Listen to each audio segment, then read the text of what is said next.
숙종 후궁 숙빈 최씨의 사당 육상궁 내력 이성우. 출신 콤플렉스 극복 애쓴 영조의 유산. 경복궁 북쪽에 생모 사당 짓고 재위 기간 내내 추승 작업 벌여 왕을 낳은 후궁 지위 격상 이어져 7개 사당 모인 7궁도 형성. 통일신라 시대인 진성여왕 8894년 왕명에 의해 국가 비보사찰로 지어진 파주 보광사 가람 정경. 사진 이성우. 파주에 가면 보광사라는 절이 있다. 고령사 또는 고령사라고도 불렸던 보광사는 파주시 광탄면 영장리 해발 622m의 고령산 자락 밑에 자리 잡고 있다. 앵무봉이 정상인 고령사는 1968년 1월 김신조 일당이 임진강을 넘어 진관사 계곡까지 올 때 통과했던 산 중에 하나다. 필자가 처음 보광사에 갔던 1993년에는 벽제 화장터를 지나 고향에서 뎃박고개라고 불리는 구불구불 고갯길을 넘어야 했다. 뎃박고갯길은 지금도 여전히 아슬아슬하면서도 가파르다. 그러나 그런 길인 만큼 주변은 빼어난 풍광을 자랑한다. 주말에는 마장호수를 비롯해 주변을 찾아오는 여행객들의 차로 교통이 많이 붐비는 편이다. 그러나 평일에는 보광사 일주문을 지나 절 바로 앞 주차장에 차를 댈 수 있을 정도로 여유롭고 고즈넉하다. 보광사는 도선국사가 통일신라 시대 진성여왕 8894년 왕명에 의해 국가 비보사찰로 지은 절이다. 신라 말의 승려인 도선국사의 풍수설에 따라 지기가 쇠퇴하는 것을 방지할 수 있는 장소를 골라 전국에 세운 3800개 비보사찰 중 하나다. 경기도 파주 양주 고양시에 걸쳐 있는 고령산은 고령산 또는 고령산으로 기록돼 있다. 그만큼 산세나 풍광이 예사롭지 않다는 의미일 것이다. 그러나 필자가 2020년 10월 보광사를 찾았던 것은 산세나 풍광을 즐기기 위해서라기보다는 보광사가 숙빈 최씨의 묘인 소령원의 원찰이었기 때문이다. 원찰이란 창건주가 자신의 소원이나 죽은 사람의 명복을 빌기 위해 건립하는 사찰을 말한다.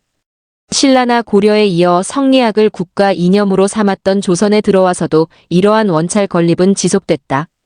예를 들어 조선 제7대 임금인 세조의 능광능의 원찰은 남양주시 진저읍에 있는 봉선사이며 코엑스 건너편에 있는 봉은사는 제9대 임금인 성종의 능선능의 원찰이다. 아버지 숙종의 냉대, 어머니 장지 결정 소가리. MBC 사극동의에서 영조의 생모인 숙빈 최씨 역을 맡은 배우 한효주. 숙빈이 사망했을 때 숙종은 관판을 수송하게 하고 제수를 넉넉히 보내어 예장하라며 국장 다음 등급의 의전으로 장례를 치르도록 하교했다. 그러나 상례를 치르면서 연인 군훗날 영조은 부왕인 숙종과의 갈등으로 적지 않은 소가리를 해야 했다. 특히 힘들어했던 것은 숙빈의 장지를 정하는 문제였다. 어머니에 대한 효심이 지극했던 연인군은 장지를 결정하는 과정에서 처음 장지로 정한 석관동 묵장산이 이미 왕릉터로 정해진 곳이니 쓰지 말라는 숙종의 전교를 받았다. 두 번째 장지는 경기도 고양 신원으로 정했으나 맷자리를 쓰지 못하게 하는 산주인 이진의 저지로 이 역시 허사가 됐다. 다음으로 찾아서 정한 곳은 경기도 광주 세동이었으나 이번에는 숙종이 명선공주와 명예공주의 묘역이라는 이유로 허락하지 않았으며 오히려 장소를 선정한 내관을 파직하는 조치를 취했다.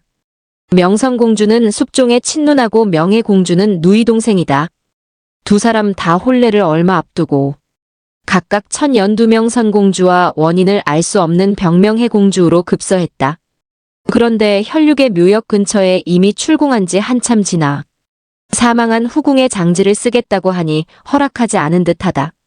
물론 그동안 숙빈과의 관계가 소원해졌을 수 있음도 추정해 볼 수 있다.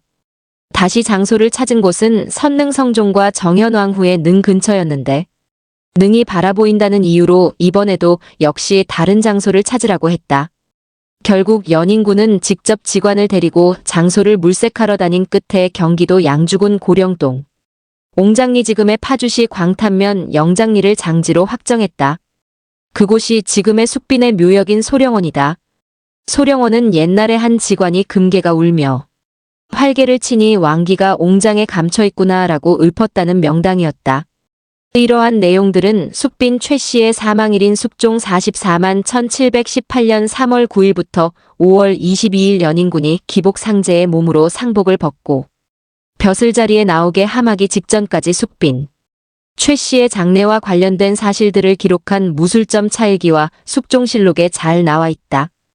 임금이 하교하기를 숙빈의 장지를 간심할 때 내관 장우재가 법금을 무시하고 명선공주 명해공주 묘산 내의 청룡의 터에 입장하려는 계책을 세웠으니 이리 해계하기가 이보다 심할 수가 없다. 파직시키고 관원을 더 정하라. 그들로 하여금 우선 들어오도록 하고 다른 산을 바꿔 구하게 하라 했다. 숙종실록 44만 1718년 4월 20일. 또 선릉 근처로 택점했는데 임금이 그곳이 선릉과 서로 바라보는 곳이란 말을 듣고는 다른 산으로 바꿔서 택점하는 것이 낫겠다 했다. 숙종실록 44만 1718년 4월 29일. 소령원에서 보광사까지는 사남짓하다. 보광사에는 숙빈 최 씨의 위패를 봉안하고 있는 어실각이 있다.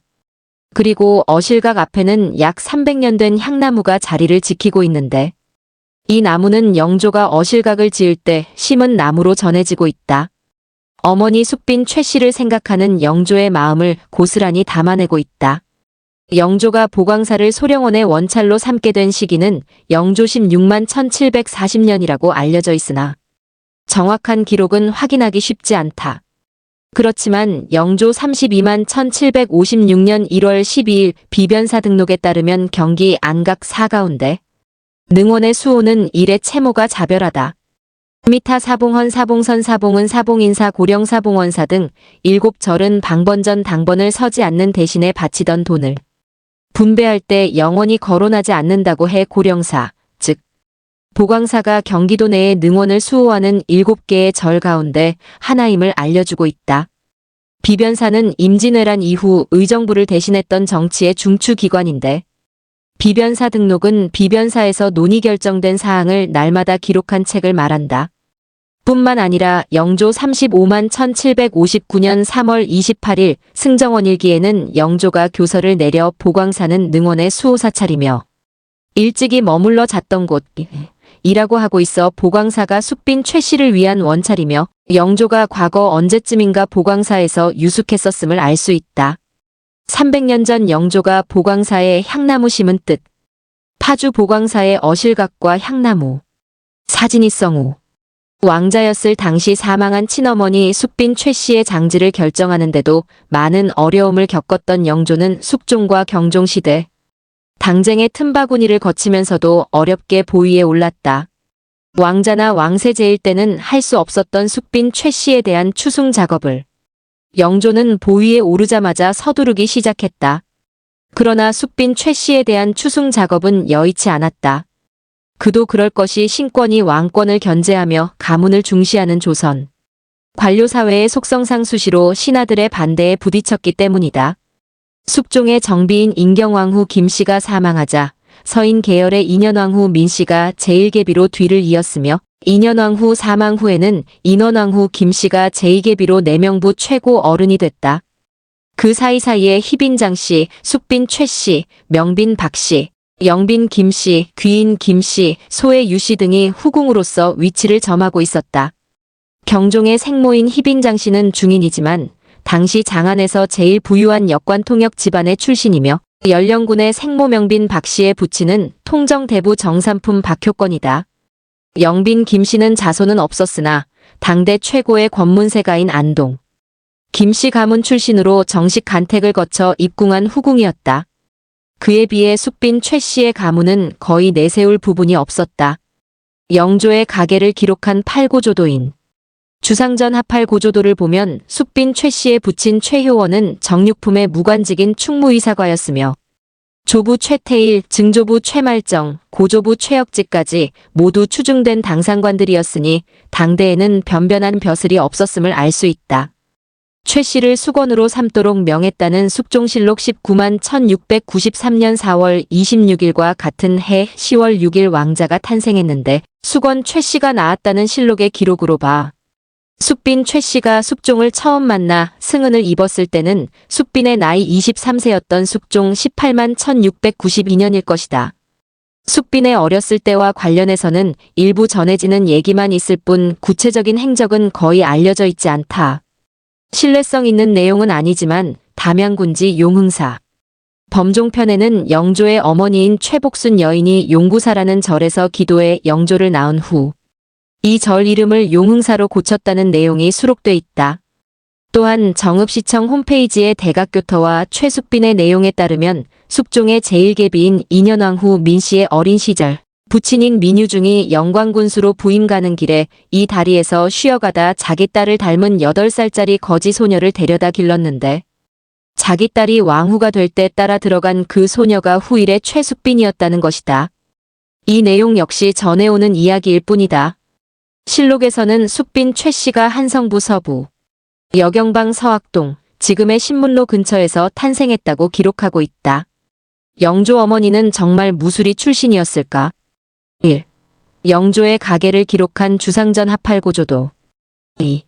경종 때의 역사를 기록한 수문록 가운데 숙종과 숙빈 최씨의 첫 만남 관련 내용. 지금부터 10여 년 전 숙빈 최씨를 모델로 했다는 동이라는 TV 드라마가 높은 시청률을 기록했던 적이 있다. 이 드라마는 숙빈 최씨를 궁중 최하층 무술이 신분에서 내명부 최고의 품계에 오른 신데렐라로 표현하고 있다. 그렇다 보니 숙빈 최씨는 궁중에서도 청소나 세수간 일을 하는 무술이 출신이구나라고 생각하는 사람이 많다. 수사라고도 하고 수사이라고도 하는 무술이는 원래 몽골어로 소녀라는 뜻이다. 고려 말기 원나라 공주가 부마국인 고려 왕실에 들어오면서부터 여종을 무술이라 부르게 된 것이 조선에 이어져 궁중 용어가 됐다고 하는데 담양이나 정읍의 숙빈 최씨와 관련해 전해오는 이야기에도 숙빈이 무술이 출신이었다는 이야기는 없다. 입궁 당시의 최숙빈에 관해 우리가 확실히 알 수 있는 것은 숙빈 최씨 신도비에 나오는 내용뿐이다. 신도비란 홀령을 무덤으로 인도하는 길에 근처에 세운 비석을 가리키는데 숙빈의 신도비는 소령원으로 들어가는 길 초입 왼쪽에 있는 신도비각에 보존돼 있다.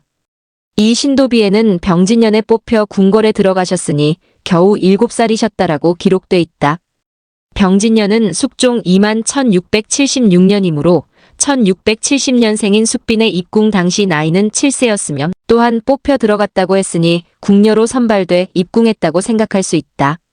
무수리의 경우에는 정식 선발 절차가 없었다. 그러므로 기록의 내용이 사실이라면 숙빈 최씨는 처음부터 일반 궁녀로 입궁했다는 추정이 가능하다. 숙종을 만나게 되기까지 궁녀로서의 생활은 잘 알려져 있지 않지만 조선 후기에 문신 이문정 1656만 1726이 쓴 수문록에 따르면 궁녀 당시의 숙빈은 인현왕후의 시녀였다고 기록하고 있다. 수문록은 4년 2개월 동안 재위한 경종 때의 역사를 들은 대로 기록한 책이다. 수문록에는 숙종과 숙빈 최씨의 첫 만남과 관련해 다음과 같이 기록하고 있다. 물론 이 내용도 이문정이 전해 들은 이야기인지라 완전히 신뢰할 수는 없다. 선대왕이 하루는 밤이 깊어진 후에 지팡이를 들고 궁궐 안을 돌아다니다가 나인들의 방을 지나가게 됐다. 그런데 유독 한 나인의 방만 등촉이 휘황찬란해 밖에서 몰래 엿보니 진수성찬을 차려놓고 한 나인이 두 손을 마주잡고 상 아래 꿇어 앉아 있었다. 선대왕이 매우 이상히 여겨 그 문을 열고 연유를 물어봤다. 나인이 부복해 아뢰기를. 소녀는 중전의 시녀로서 특별히 총애를 받았습니다. 내일은 중전의 탄신일입니다. 폐위돼 서궁에 계시면서 죄인으로 자처하며 수라를 들지 않으시고 조석으로 드시는 것이라곤 거친 현미뿐입니다. 내일이 탄신일인데 누가 좋은 음식을 올리겠습니까? 소녀는 사람의 도리로서 슬픔을 이길 수 없어 이것을 차렸습니다. 중전께서 좋아하시는 것들이지만 도저히 진언할 방법이 없어서 실제 진언하듯이 소녀의 방 안에 차려놓고 정성을 들이고자 했습니다. 임금이 비로소 생각해보니 내일이 과연 중전의 탄신일이었기에 깊이 느껴 깨닫는 바가 있어 그 성의를 가상히 여기시고는 마침내 글을 가까이 하셨다. 수문록 한 권 35쪽. 여기에서 선대왕은 숙종이며 중전은 패비 신분인 인현왕후를 의미한다. 이 당시의 실제 왕후는 경종의 생모인 희빈장씨였다. 서인 계열이었던 인현왕후 민씨는 희빈장씨의 아들을 원자로 삼으려는 숙종의 뜻을 거스르던 송시열 등 서인들이 몰락하며 패비가 됐으며 숙종 15만 1689년 10월 22일 그 뒤를 이어 희빈장씨가 왕후로 책봉된 것이었다. 수물록의 내용이 사실이라면 숙종과의 만남이 우연을 가장한 의도적일 수도 있다. 인현왕후의 시녀였으며 궁중 생활 16년 차인 숙빈이지만 야심한 밤에 궁중에서 음식을 차린다는 게 주변에 눈도 있고 해서 쉽지는 않았을 듯하면 숙종이 상차림의 연유를 물었을 때 자신이 패비가 된 인현왕후의 시녀였음을 먼저 밝히고 상차림에 대한 이유를 밝히는 것으로 봐 의도적일 수 있음을 추측하게 하기도 한다. 하지만 이것은 어디까지나 추정에 불과하다. 그러나 이 사건이 계기가 됐는지는 몰라도 실록의 내용처럼 숙빈 최 씨는 숙종 19만 1693년 4월 26일 내명부 종사품 수건으로 책봉됐으며 이듬해인 숙종 20만 1694년 6월 2일 숙종이 특별히 명하여 종이품 수기가 됐다. 물론 훗날 영조 임금이 되는 둘째 아들 연인군 금을 이미 회임 상태이기도 하지만 숙의 책봉 전날인 6월 1일 인현왕후의 복위식이 거행된 것을 보면 숙빈 최 씨가 숙종으로 하여금 인현왕후 복위의 모종의 계기를 마련해줬음 직도 생각해 볼 수 있다. 패비 인현왕후 생일상 챙겨 승은 입은 궁녀. 숙빈 최 씨의 사당인 육상궁. 며느리의 신주도 함께 모셔져 있다. 사진이 성우. 인현왕후가 복위됨에 따라 국법에 의거 희빈도 왕후에서 다시 빈으로 환원돼 창경궁 취선당에서 생활했다. 그로부터 7년 후인 숙종 27만 1701년 8월 14일 인현왕후가 창경궁 경춘전에서 35세를 일기로 승하했다. 그런데 인현왕후 사망 뒤 희빈이 취선당 서쪽에 신당을 설치해 인현왕후를 저주하고 자신이 왕후로 복위하기를 기도한 사실이 발각됐다. 크게 노한 숙종은 인현왕후를 무고했던 희빈의 오빠 장희재를 처형하고 이어서 희빈도 자진하도록 명을 내렸다. 이를 무고의 옥이라 하는데 실록에서는 취선당 사건을 숙빈 최 씨가 숙종에게 알린 것으로 기록하고 있다.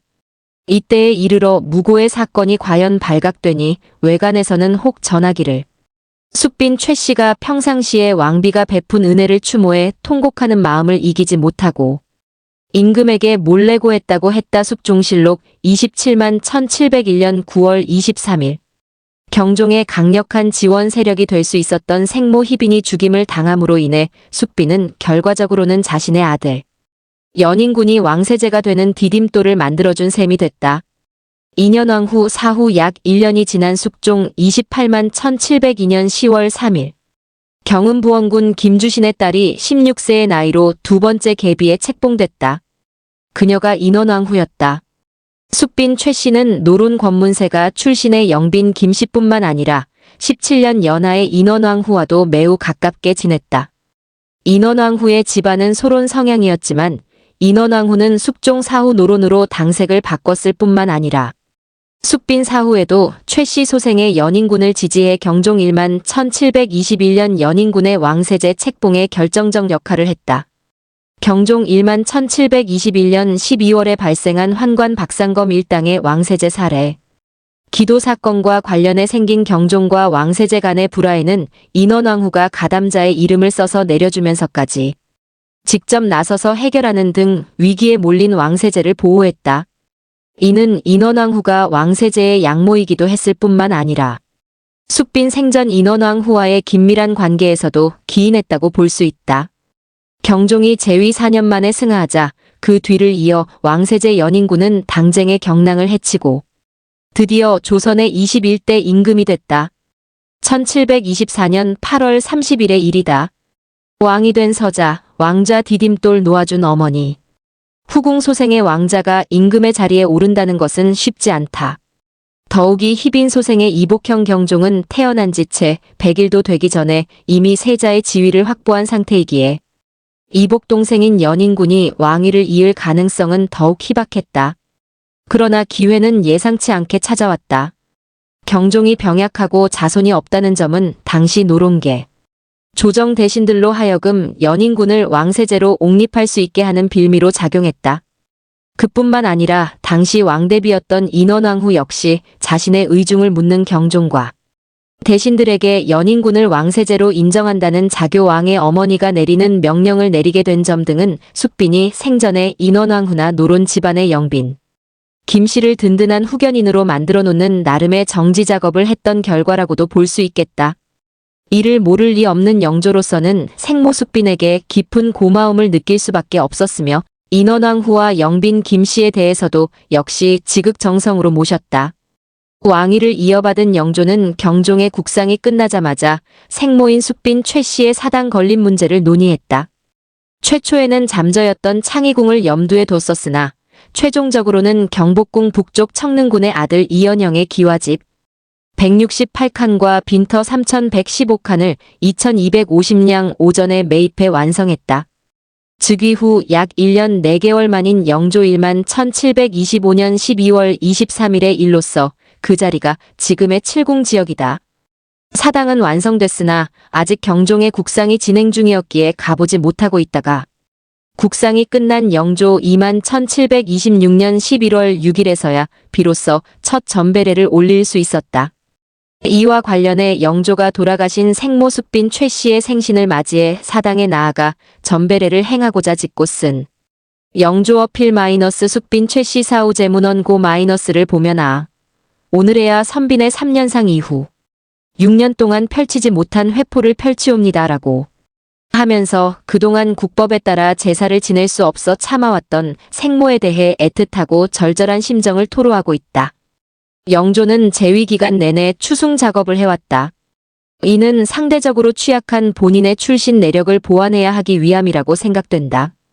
숫빈의 부모에 대한 추증은 영조 10만 1734년 2월 18일에 숫빈의 조부모와 증조부모는 영조 20만 1744년 1월 19일에 추증했으며 같은 해 3월 7일에는 사당과 묘소 이름을 각각 육상묘와 소령묘로 고쳤다. 그 후 영조 29만 1753년 6월 25일에는 화경이란 시호를 올리면서 사당과 묘소를 육상궁과 소령원으로 격상했다. 마침내 재위 30년 만에 추승 작업을 마무리한 셈이다.